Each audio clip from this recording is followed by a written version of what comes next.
partner tried to pass off his Nature Communications publication as a Nature publication. What I learned watching that video is that gay men can call out their partner and balance out the power dynamic somehow.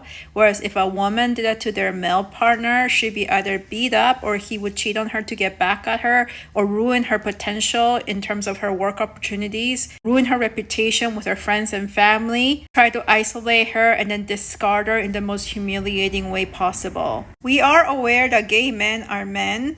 So the dynamics are never going to be the same as it is between a woman and a man, because male privilege is a huge privilege and is an extreme power gap between a woman and a man. As financial power gaps are really extreme and it takes a lot to make up for in terms of the leverages, it is almost impossible to close that gap if you're a regular person marrying a multimillionaire.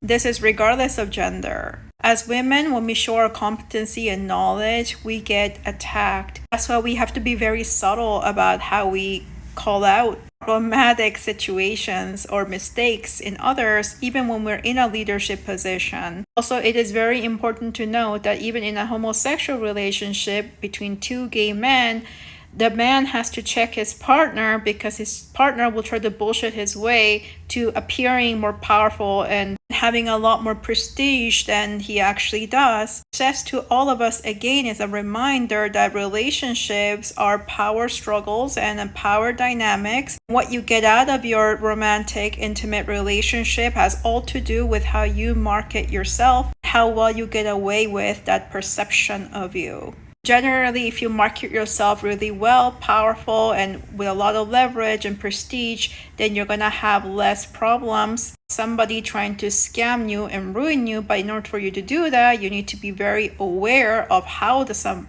strategies of how they try to scam you, because it happens very casually. As part of small talk, that's where a lot of the power dynamics get established.